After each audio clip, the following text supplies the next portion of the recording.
ಭಾರತೀಯ ಜನತಾ ಪಾರ್ಟಿ ಮತ್ತು ಜೆಡಿಎಸ್ ಪಕ್ಷ ಇವತ್ತು ಗೆದ್ದಿರ್ತಕ್ಕಂಥದ್ದು, ಜನ ನಮ್ಗೆ ಆಶೀರ್ವಾದ ಮಾಡಿರ್ತಕ್ಕಂಥದ್ದು.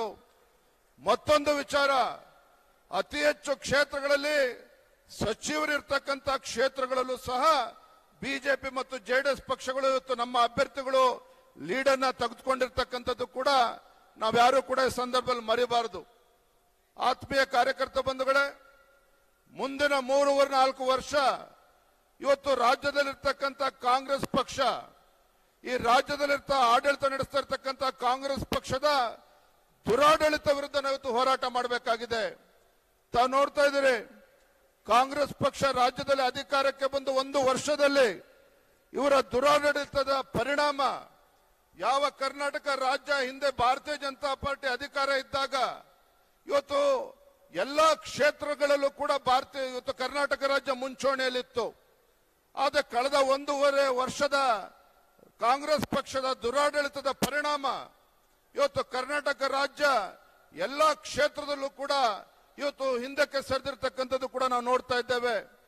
ಇವತ್ತು ಕಾಂಗ್ರೆಸ್ ಸರ್ಕಾರ ತನ್ನ ವೈಫಲ್ಯಗಳನ್ನ ಮುಚ್ಚಾಕೊಳ್ತಕ್ಕಂಥ ಸಲುವಾಗಿ ನಮ್ಮ ಕೇಂದ್ರ ಸರ್ಕಾರ, ನಮ್ಮ ಪ್ರಧಾನಮಂತ್ರಿ ನರೇಂದ್ರ ಮೋದಿಜಿಯವರನ್ನ ಟೀಕೆ ಮಾಡ್ತಕ್ಕಂಥದ್ದು ಕೂಡ ನಾವು ನೋಡ್ತಾ ಇದ್ದೇವೆ.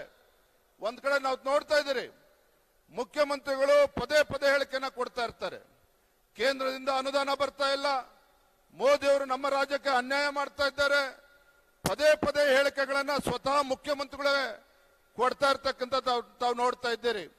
ನಾನು ಇವತ್ತು ಮುಖ್ಯಮಂತ್ರಿಗಳ ಹೇಳಿಕೆಯನ್ನ ನೋಡಿದ್ರೆ, ಒಬ್ಬ ಅನುಭವಿ ಮುಖ್ಯಮಂತ್ರಿಗಳು 14 ಬಜೆಟ್ ಅನ್ನ ಮಂಡನೆ ಮಾಡಿರ್ತಕ್ಕಂಥ ಒಬ್ಬ ಅನುಭವಿ ಮುಖ್ಯಮಂತ್ರಿಗಳು ಇದ್ರೂ ಸಹ ಅವರ ಹೇಳಿಕೆಗಳನ್ನ ನೋಡ್ತಾ ಇದ್ರೆ, ಇವರು ರಾಜ್ಯದ ಮುಖ್ಯಮಂತ್ರಿಗಳು ಅಥವಾ ಕೇವಲ ಕೇಂದ್ರದ ಅನುದಾನಕ್ಕೆ ಕಾಯ್ತಾ ಇರ್ತಕ್ಕಂಥ ಮುಖ್ಯಮಂತ್ರಿಗಳು, ಅಥವಾ ಯಾವುದೊಬ್ಬ ಬೋರ್ಡ್ ಚೇರ್ಮನ್ ಇದ್ರೆ ಹೇಗೆ ಅನುದಾನಕ್ಕೆ ಕಾಯ್ತಾ ಇರ್ತಾರೆ, ಆ ರೀತಿ ಅನುದಾನಕ್ಕೆ ಕಾಯ್ಕೊಂಡು ಕೂತಿರ್ತಕ್ಕಂಥ ಮುಖ್ಯಮಂತ್ರಿಗಳು ನಾವು ನೋಡ್ತಾ ಇದ್ದೇವೆ. ಇವತ್ತು ರಾಜ್ಯದಲ್ಲಿ ಅಭಿವೃದ್ಧಿ ಅಂತಕ್ಕಂಥದ್ದು ಸಂಪೂರ್ಣವಾಗಿ ನಿಂತಿರ್ತಕ್ಕಂಥದ್ದು, ಅಭಿವೃದ್ಧಿ ಅಂತಕ್ಕಂಥದ್ದು ಸಂಪೂರ್ಣವಾಗಿ ನಿಂತಿರ್ತಕ್ಕಂಥದ್ದು. ಕಳೆದ 1 ವರ್ಷದಲ್ಲಿ ರಾಜ್ಯದಲ್ಲಿ ಕಾಂಗ್ರೆಸ್ ಸರ್ಕಾರ ಆಡಳಿತಕ್ಕೆ ಬಂದ ನಂತರ ಯಾವುದೇ ವಿಧಾನಸಭಾ ಕ್ಷೇತ್ರದಲ್ಲಿ ಅಭಿವೃದ್ಧಿ ಮಾಡೋದಕ್ಕೆ ಸಾಧ್ಯ ಆಗ್ತಾ ಇಲ್ಲ. ಸ್ವತಃ ಆಡಳಿತ ಪಕ್ಷದ ಶಾಸಕರೇ ಕಾಂಗ್ರೆಸ್ ಸರ್ಕಾರದ ಆಡಳಿತ ವಿರುದ್ಧ ಬೇಸತ್ತಿರ್ತಕ್ಕಂಥದ್ದು. ಮೊನ್ನೆ ಅವರದೇ ಶಾಸಕರಾಗಿರ್ತಕ್ಕಂಥ ನಾಡಗೌಡರು, ನಾನು ಯಾತಕ್ಕಾರೋ ಶಾಸಕನಾಗಿದ್ದೇನೆ, ನಾನು ರಾಜಕೀಯದಿಂದನೇ ನಿವೃತ್ತಿ ತಗೊಳ್ತೇನೆ ಅನ್ನುವ ನಿಟ್ಟಿನಲ್ಲಿ ಕಾಂಗ್ರೆಸ್ ಪಕ್ಷದ ಶಾಸಕರುಗಳು ಕೂಡ ಮಾತನಾಡ್ತಿರ್ತಕ್ಕಂಥದ್ದು ನಾವು ಗಮನಿಸ್ತಾ ಇದ್ದೇವೆ. ಹಾಗಾಗಿ ನಾನು ಇಷ್ಟು ಮಾತ್ರ ಸಂದರ್ಭದಲ್ಲಿ ಹೇಳ್ತೇನೆ, ಈ ರಾಜ್ಯದಲ್ಲಿ ಕಾಂಗ್ರೆಸ್ ಸರ್ಕಾರ ಬಂದ ನಂತರ ಕೇವಲ ಬೆಲೆ ಏರಿಕೆಯನ್ನ ಮಾಡ್ತಾ ಇದ್ದಾರೆ. ಬೆಲೆ ಏರಿಕೆಯನ್ನ ಮಾಡೋದನ್ನು ಬಿಟ್ರೆ ಇವತ್ತು ಗ್ಯಾರಂಟಿ ನೆಪದಲ್ಲಿ, ಇವತ್ತು ಗ್ಯಾರಂಟಿಗಳ ನೆಪದಲ್ಲಿ ಇವತ್ತು ಸಮರ್ಪಕವಾಗಿ ಆಡಳಿತ ನಡೆಸಕ್ಕಾಗದೇನೆ ಗ್ಯಾರಂಟಿಗಳ ನೆಪದಲ್ಲಿ ಆದಾಯದ ಮೂಲಗಳನ್ನ ಜಾಸ್ತಿ ಮಾಡ್ಕೊಳ್ಳೋ ನಿಟ್ಟಿನಲ್ಲಿ ಬೆಲೆ ಏರಿಕೆಯನ್ನ ಮಾಡ್ತಾ ಇರ್ತಕ್ಕಂಥದ್ದು ಕೂಡ ನಾವು ಗಮನಿಸ್ತಾ ಇದ್ದೇವೆ. ಬರಗಾಲದ ಸಂದರ್ಭ, ರೈತರು ರಾಜ್ಯದಲ್ಲಿ ಸಂಕಷ್ಟದಲ್ಲಿದ್ದರು. ಕೇಂದ್ರದಿಂದ 3,500ಕ್ಕೂ ಹೆಚ್ಚು ಕೋಟಿ ಬರದ ಸಂದರ್ಭದಲ್ಲಿ ಪರಿಹಾರ ಕೊಟ್ಟರೂ ಸಹ ರಾಜ್ಯದಲ್ಲಿರ್ತಕ್ಕಂಥ ಕಾಂಗ್ರೆಸ್ ಸರ್ಕಾರ ಈ ಬರಗಾಲದ ಸಂದರ್ಭದಲ್ಲಿ ರೈತರ ಸಂಕಷ್ಟಕ್ಕೆ ಸ್ಪಂದನೆ ಮಾಡ್ತಕ್ಕಂಥ ಯಾವುದೇ ಕೆಲಸವನ್ನ ಮಾಡಲಿಲ್ಲ. ಇದು ತಮಗೆ ಗೊತ್ತಿದೆ, ಈ ಸರ್ಕಾರ ಬಂದ ಮೇಲೆ ರಾಜ್ಯದಲ್ಲಿ ಇವತ್ತು ಆಸ್ತಿ ತೆರಿಗೆನ ಜಾಸ್ತಿ ಮಾಡಿದ್ದಾರೆ. 20% 120ಕ್ಕೆ ಏರಿಸಿರ್ತಕ್ಕಂಥದ್ದು. ನೋಂದಣಿ ಶುಲ್ಕವನ್ನ ಇವತ್ತು 200-250% ಜಾಸ್ತಿ ಮಾಡಿರ್ತಕ್ಕಂಥದ್ದು. ಮೋಟಾರ್ ವಾಹನದ ಅದ್ರದ ಮೇಲೂ ಕೂಡ 40% ಜಾಸ್ತಿ ಮಾಡಿರ್ತಕ್ಕಂಥದ್ದು. ಇವತ್ತು ವಾಣಿಜ್ಯ ಮತ್ತು ಕೈಗಾರಿಕೆ ಏನು ವಿದ್ಯುತ್ ಅನ್ನ ಉಪಯೋಗಿಸ್ಕೊಳ್ತಾರೆ, ಅಲ್ಲೂ ಕೂಡ 30-40-50% ವಿದ್ಯುತ್ ದರ ಜಾಸ್ತಿ ಮಾಡಿರ್ತಕ್ಕಂಥದ್ದು. ಎಲ್ಲಿಯವರೆಗೂ ಅಂತ ಹೇಳಿದ್ರು ಕೂಡ ಇವತ್ತು ಹಾಲಿನ ದರವನ್ನು ಕೂಡ ಜಾಸ್ತಿ ಮಾಡಿ, ಈಗ ಮೊನ್ನೆ ತಾವು ನೋಡಿದಿರಿ, ಪೆಟ್ರೋಲ್ ಮತ್ತು ಡೀಸೆಲ್ ಮೇಲೆ ಇವತ್ತು ಪೆಟ್ರೋಲ್ ಮೇಲೆ 3 ರೂಪಾಯಿ, ಡೀಸೆಲ್ ಮೇಲೆ 3.5 ರೂಪಾಯಿ ಕೂಡ ಜಾಸ್ತಿ ಮಾಡಿರ್ತಕ್ಕಂಥದ್ದು ನೋಡ್ತಾ ಇದ್ದೀರಿ. ಒಟ್ಟಾರೆಯಾಗಿ ಹೇಳೋದಾದ್ರೆ ಈ ರಾಜ್ಯದಲ್ಲಿರ್ತಕ್ಕಂಥ ಕಾಂಗ್ರೆಸ್ ಸರ್ಕಾರ ಇದು ಬಡವರ ವಿರೋಧಿ ಸರ್ಕಾರ ಇದೆ. ರಾಜ್ಯದಲ್ಲಿರ್ತಕ್ಕಂಥ ಕಾಂಗ್ರೆಸ್ ಸರ್ಕಾರ ಇದು ರೈತ ವಿರೋಧಿ ಸರ್ಕಾರ ಇದೆ. ರಾಜ್ಯದಲ್ಲಿರ್ತಕ್ಕಂಥ ಕಾಂಗ್ರೆಸ್ ಸರ್ಕಾರ ಜನಸಾಮಾನ್ಯರಿಗೆ ಬರೆ ಎಳಿತಕ್ಕಂಥ ಸರ್ಕಾರ ಅನ್ನೋದನ್ನ ನಾವು ಈ ಸಂದರ್ಭದಲ್ಲಿ ನೆನಪು ಮಾಡ್ಕೋಬೇಕಾಗ್ತದೆ. ಹಾಗಾಗಿ ಮುಂದಿನ ದಿನಗಳು ಹೋರಾಟದ ದಿನಗಳು. ಲೋಕಸಭಾ ಚುನಾವಣೆ ಈಗ ತಾನೇ ಮುಗಿಸಿದ್ದೇವೆ. ಜಿಲ್ಲಾ ಪಂಚಾಯತ್, ತಾಲೂಕ್ ಪಂಚಾಯತ್ ಚುನಾವಣೆಗಳು ಬರ್ತದೆ. ಯಾವ ನಮ್ಮ ಪಕ್ಷದ ಕಾರ್ಯಕರ್ತರು ಕಳೆದ 1.5-2 ತಿಂಗಳುಗಳಿಂದ ಸತತವಾಗಿ ನಿರಂತರವಾಗಿ ತಮ್ಮ ಮನೆ ಮಠ ಬಿಟ್ಟು ವೇದಿಕೆ ಮೇಲೆ ಇರ್ತಕ್ಕಂಥ ನಮ್ಮ ಸಂಸದರನ್ನ ಗೆಲ್ಲಿಸಬೇಕು, ನರೇಂದ್ರ ಮೋದಿಜಿಯವರನ್ನ ಮತ್ತೊಮ್ಮೆ ಪ್ರಧಾನಮಂತ್ರಿ ಮಾಡಬೇಕು ಅಂತೇಳಿ ಹಗಲು ರಾತ್ರಿ ನಮ್ಮ ಪಕ್ಷ ಸಂಘಟನೆಗೆ ಒತ್ತನ್ನು ಕೊಟ್ಟಿದ್ದಾರೆ, ನಮ್ಮನ್ನು ಗೆಲ್ಲಿಸ್ತಕ್ಕಂಥ ಕೆಲಸವನ್ನು ಮಾಡಿದ್ದಾರೆ. ಹಾಗಾಗಿ ವೇದಿಕೆ ಮೇಲೆ ಕೂತಿರ್ತಕ್ಕಂಥ ನಮ್ಮ ಸಂಸದರು, ವೇದಿಕೆ ಮುಂಭಾಗದಲ್ಲಿರ್ತಕ್ಕಂಥ ನಮ್ಮ ಪಕ್ಷದ ಮುಖಂಡರು ನಾನು ಮನವಿಯನ್ನ ಮಾಡ್ತಕ್ಕಂಥದ್ದು, ಮುಂದಿನ ಜಿಲ್ಲಾ ಪಂಚಾಯತ್, ತಾಲೂಕ್ ಪಂಚಾಯತ್ ಚುನಾವಣೆ ನಮ್ಮ ಕಾರ್ಯಕರ್ತರಿಗೆ ಶಕ್ತಿ ತುಂಬತಕ್ಕಂಥ ಒಂದು ಚುನಾವಣೆ. ನಮ್ಮ ಕಾರ್ಯಕರ್ತರಿಗೆ ಶಕ್ತಿ ತುಂಬತಕ್ಕಂಥ ಚುನಾವಣೆಯನ್ನ ಬಹಳ ಜವಾಬ್ದಾರಿಯುತವಾಗಿ ನಾವು ನೀವೆಲ್ಲರೂ ಸೇರಿ ನೇತೃತ್ವವನ್ನು ವಹಿಸಬೇಕಾಗಿದೆ. ಹಾಗಾಗಿ ಆ ಚುನಾವಣೆ ಕಾರ್ಯಕರ್ತರಿಗೆ ಶಕ್ತಿ ತುಂಬತಕ್ಕಂಥ ನಿಟ್ಟಿನಲ್ಲಿ ನಾವು ನೀವು ಎಲ್ಲರೂ ಸೇರಿ ಒಟ್ಟಿಗೆ ಶ್ರಮವನ್ನು ಹಾಕೋಣ. ಇನ್ನೇನು ಕೆಲವೇ ದಿನಗಳಲ್ಲಿ ವಿಧಾನಸಭಾ ಅಧಿವೇಶನ ಕೂಡ ನಡೀತದೆ. ವಿಧಾನಸಭೆ ಅಧಿವೇಶನದಲ್ಲೂ ಸಹ ನಾವು ನಮ್ಮ ಮಾನ್ಯ ವಿರೋಧ ಪಕ್ಷದ ನಾಯಕರು ನಮ್ಮೆಲ್ಲ ಶಾಸಕ ಮಿತ್ರರು ಬಿಜೆಪಿ ಮತ್ತು ಜೆಡಿಎಸ್ ಪಕ್ಷ ಒಟ್ಟಾಗಿ ಒಂದಾಗಿ ಈ ಆಡಳಿತ ಪಕ್ಷದ ಒಂದು ಸ್ವಕ್ಕನ್ನು ಮುರಿತಕ್ಕಂಥ ಕೆಲಸ ನಾವು ಮಾಡ್ತೇವೆ. ಜನವಿರೋಧಿ ನೀತಿಗಳನ್ನ ಏನು ಆಡಳಿತ ಪಕ್ಷ ಅನುಸರಿಸ್ತಾ ಇದೆ ಅದನ್ನ ರಾಜ್ಯದ ಜನರ ಮುಂದೆ ಬಿಚ್ಚಿಡ್ತಕ್ಕಂಥ ಕೆಲಸ ನಾವು ಮಾಡೋರಿದ್ದೇವೆ. ಹಾಗಾಗಿ ನಾನು ಇಷ್ಟು ಮಾತ್ರ ಸಂದರ್ಭದಲ್ಲಿ ಹೇಳ್ತೇನೆ, ಇವತ್ತು ಜಿಲ್ಲಾ ಪಂಚಾಯತ್ ಚುನಾವಣೆ ಇರ್ಬೋದು, ಬಿಬಿಎಂಪಿ ಚುನಾವಣೆ ಇರ್ಬೋದು, ನಾವೆಲ್ಲರೂ ಸೇರಿ ಒಟ್ಟಾಗಿ ಒಂದಾಗಿ ಶ್ರಮವನ್ನು ಹಾಕೋಣ.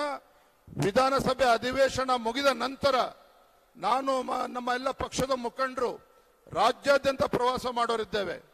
ವಿಧಾನಸಭೆ ಅಧಿವೇಶನ ಮುಗಿದ ನಂತರ ರಾಜ್ಯದ ಪ್ರತಿಯೊಂದು ಜಿಲ್ಲೆಗೂ ಕೂಡ ಭೇಟಿಯನ್ನು ಕೊಟ್ಟು ನಮ್ಮ ಚುನಾವಣೆಯನ್ನ ಸದೃಢಗೊಳಿಸ್ತಕ್ಕಂಥ ನಮ್ಮ ಸಂಘಟನೆ ಶಕ್ತಿ ತುಂಬತಕ್ಕಂಥ ಕೆಲಸ ನಾವು ಮಾಡೋರಿದ್ದೇವೆ.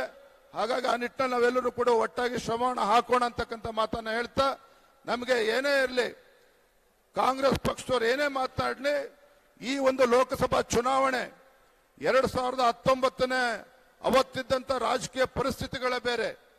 ಮೊನ್ನೆ ನಡೆದಂತ ಲೋಕಸಭಾ ಚುನಾವಣೆ ಒಂದು ಕಡೆ ನರೇಂದ್ರ ಮೋದಿಜಿಯವರ ಜನಪ್ರಿಯತೆ, ಮತ್ತೊಂದು ಕಡೆ ಕಾಂಗ್ರೆಸ್ ಪಕ್ಷದ ಪೊಳ್ಳು ಭರವಸೆಗಳು, ಅವರ ಪೊಳ್ಳು ಭರವಸೆಗಳು, ಹುಸಿ ಗ್ಯಾರಂಟಿಗಳ ನಡುವೆ ನಾವು ಚುನಾವಣೆಯನ್ನು ನಡೆಸಿ 19 ಸ್ಥಾನಗಳನ್ನ ಗೆದ್ದಿದ್ದೇವೆ ಅಂತ ಹೇಳಿದ್ರೆ ಅದಕ್ಕೆ ನಿಜವಾಗ್ಲೂ ಕೂಡ ನಮ್ಮ ರಾಜ್ಯದಲ್ಲಿರ್ತಕ್ಕಂಥ ಬಿಜೆಪಿ ಮತ್ತು ಜೆಡಿಎಸ್ ಪಕ್ಷದ ಕಾರ್ಯಕರ್ತರು ನಿಜವಾಗ್ಲೂ ಕೂಡ ಅವರಿಗೆ ಅಭಿನಂದನೆ ಸಲ್ಲಿಸಬೇಕು ಅನ್ನೋ ಮಾತನ್ನ ಸಂದರ್ಭದಲ್ಲಿ ಹೇಳ್ತಾ ತುಂಬಾ ಸಂತೋಷ ಆಗಿದೆ. ನಮ್ಮ ಹೆಮ್ಮೆಯ ಪ್ರಧಾನಮಂತ್ರಿ ನರೇಂದ್ರ ಮೋದಿಜಿಯವರು ನಮ್ಮ ಕರ್ನಾಟಕ ರಾಜ್ಯಕ್ಕೆ ಇವತ್ತು ಕನ್ನಡ ನಾಡಿನ ಜನ ಇವತ್ತು 19 ಸಂಸದರನ್ನು ಇವತ್ತು ಆಶೀರ್ವಾದವನ್ನು ಮಾಡಿ ಏನ್ ಕಳಿಸ್ಕೊಟ್ಟಿದ್ದಾರೆ. ನಮ್ಮ ರಾಜ್ಯದ ಋಣವನ್ನ ತೀರಿಸಬೇಕು ಅಂತೇಳಿ ಒಂದಲ್ಲ ಎರಡಲ್ಲ 5 ಜನ ಕೇಂದ್ರದ ಸಚಿವರ ಸ್ಥಾನವನ್ನ ಕೊಟ್ಟಿದ್ದಾರೆ. ಪ್ರಹ್ಲಾದ್ ಜೋಶಿಜಿ ಅವರಿದ್ದಾರೆ, ಮಾನ್ಯ ಕುಮಾರಸ್ವಾಮಿ ಅವರಿದ್ದಾರೆ, ಶೋಭಾ ಕರಂದ್ಲಾಜೆ ಅವರಿದ್ದಾರೆ, ಅದೇ ರೀತಿ ನಿರ್ಮಲಾ ಸೀತಾರಾಮನ್ ಜಿ ಅವರಿದ್ದಾರೆ, ಅದೇ ರೀತಿ ಸೋಮಣ್ಣ ಅವರಿದ್ದಾರೆ. ಈ ರೀತಿ 5 ಸಚಿವರನ್ನ ನಮ್ಮ ರಾಜ್ಯಕ್ಕೆ ಒಂದು ಕೊಡುಗೆಯಾಗಿ ಕೊಟ್ಟಿದ್ದಾರೆ. ಸಚಿವರು ಸಂಸದರ ಮೂಲಕ ನಮ್ಮ ರಾಜ್ಯಕ್ಕೆ ಏನೇನು ಕೊಡುಗೆಗಳು ಬರಬೇಕು, ಏನೇನು ಅಭಿವೃದ್ಧಿ ಕೆಲಸ ಕಾರ್ಯಗಳು ಆಗಬೇಕು, ಅದೇ ರೀತಿ ಪಕ್ಷಕ್ಕೆ ಶಕ್ತಿ ತುಂಬತಕ್ಕಂಥ ಕೆಲಸ ಅವರ ನೇತೃತ್ವದಲ್ಲಿ ಆಗ್ತದೆ ಅನ್ನುವ ಸಂಪೂರ್ಣ ವಿಶ್ವಾಸ ನನಗಿದೆ ಅನ್ನೋ ಮಾತನ್ನ ಸಂದರ್ಭದಲ್ಲಿ ಹೇಳ್ತಾ, ಮತ್ತೊಮ್ಮೆ ದೊಡ್ಡ ಸಂಖ್ಯೆಯಲ್ಲಿ ಇವತ್ತು ನಮ್ಮ ಸಂಸದರಿಗೆ ಎಲ್ರಿಗೂ ಕೂಡ ನಾವು ಅಭಿನಂದನೆ ಸಲ್ಲಿಸಬೇಕು ಅಂತ ಹೇಳ್ತಾ ಎಲ್ಲರೂ ಕೂಡ ದೊಡ್ಡ ಸಂಖ್ಯೆಯಲ್ಲಿ ಬಂದಿದ್ದೀರಿ. ಇವತ್ತು ರಾಜ್ಯದ ಮೂಲೆ ಮೂಲೆಗಳಿಂದ ಬಿಜೆಪಿ ಮತ್ತು ಜೆಡಿಎಸ್ ಪಕ್ಷದ ಕಾರ್ಯಕರ್ತರು ಕೂಡ ತಾವು ಬಂದಿದ್ದೀರಿ. ತಮ್ಮೆಲ್ಲರಿಗೂ ಸಹ ಈ ಸಂದರ್ಭದಲ್ಲಿ ಅಭಿನಂದನೆ ಸಲ್ಲಿಸ್ತಾ, ಮುಂದಿನ ದಿನ ಹೋರಾಟದ ದಿನಗಳು ಯಾವ ರೀತಿ ಯಡಿಯೂರಪ್ಪನವರು, ಅನಂತ್ ಕುಮಾರ್ ಅವರು, ಪಕ್ಷದ ಎಲ್ಲ ಅನೇಕ ಹಿರಿಯ ಮುಖಂಡರು ರಾಜ್ಯಾದ್ಯಂತ ಪ್ರವಾಸ ಮಾಡಿ ರಾಜ್ಯದಲ್ಲಿ ಭಾರತೀಯ ಜನತಾ ಪಾರ್ಟಿ ಅಧಿಕಾರಕ್ಕೆ ಬರ್ತದೆ ಅಂತೇಳಿ ಯಾರೂ ಕೂಡ ಅಂದ್ಕೊಂಡಿರಲಿಲ್ಲ. ಕೇವಲ ನಗರಕ್ಕೆ ಸೀಮಿತ ಆಗಿರ್ತಕ್ಕಂಥ ಪಕ್ಷವನ್ನ ಹಳ್ಳಿಗೆ ಸುತ್ತಿ ಇವತ್ತು ಭಾರತೀಯ ಜನತಾ ಪಾರ್ಟಿ ಎತ್ತರಕ್ಕೆ ತರ್ತಕ್ಕಂಥ ಕೆಲಸ ಮಾಡಿದ್ದಾರೆ. ಹಾಗಾಗಿ ಎಲ್ಲ ಪಕ್ಷದ ಎಲ್ಲ ಹಿರಿಯರ ಒಂದು ಪ್ರೇರಣೆಯಿಂದ ಮುಂದಿನ ದಿನಗಳಲ್ಲಿ ರಾಜ್ಯಾದ್ಯಂತ ಪ್ರವಾಸ ಮಾಡಿ ಭಾರತೀಯ ಜನತಾ ಪಾರ್ಟಿಯನ್ನು ಮತ್ತೊಮ್ಮೆ ರಾಜ್ಯದಲ್ಲಿ ಅಧಿಕಾರಕ್ಕೆ ತರಬೇಕು. ಭಾರತೀಯ ಜನತಾ ಪಾರ್ಟಿ ದಕ್ಷಿಣ ಭಾರತದ ಹೆಬ್ಬಾಗಿಲು, ಇದು ಭದ್ರಕೋಟೆ ಅನ್ನೋದನ್ನ ಮುಂದಿನ ದಿನಗಳಲ್ಲಿ ನಾವು ರುಜುವಾತ್ ಮಾಡೋಣ ಅಂತಕ್ಕಂಥ ಮಾತನ್ನ ಹೇಳ್ತಾ, ವೇದಿಕೆ ಮೇಲೆ ಇರ್ತಕ್ಕಂಥ ಎಲ್ಲ ಸಂಸದರಿಗೆ ಮತ್ತೊಮ್ಮೆ ಅಭಿನಂದನೆ ಸಲ್ಲಿಸಿ, ವೇದಿಕೆ ಮುಂಭಾಗದಲ್ಲಿರ್ತಕ್ಕಂಥ ಎಲ್ಲ ಕಾರ್ಯಕರ್ತರಿಗೆ ಅಭಿನಂದನೆ ಸಲ್ಲಿಸಿ ನನ್ನ ಮಾತುಗಳಿಗೆ ವಿರಾಮಗಳನ್ನು ಹೇಳ್ತಾನೆ. ಬಲೋ ಭಾರತ್ ಮಾತಾ ಕಿ, ಬಲೋ ಭಾರತ್ ಮಾತಾ ಕಿ ದೇಶದ ಹೆಮ್ಮೆಯ ಪ್ರಧಾನಮಂತ್ರಿ ನರೇಂದ್ರ ಮೋದಿಜಿ ಅವರಿಗೆ, ದೇಶದ ಹೆಮ್ಮೆಯ ಪ್ರಧಾನಮಂತ್ರಿ ನರೇಂದ್ರ ಮೋದಿಜಿ ಅವರಿಗೆ ಜೈ ಶ್ರೀರಾಮ್, ಜೈ ಶ್ರೀರಾಮ್. ನಮಸ್ಕಾರ.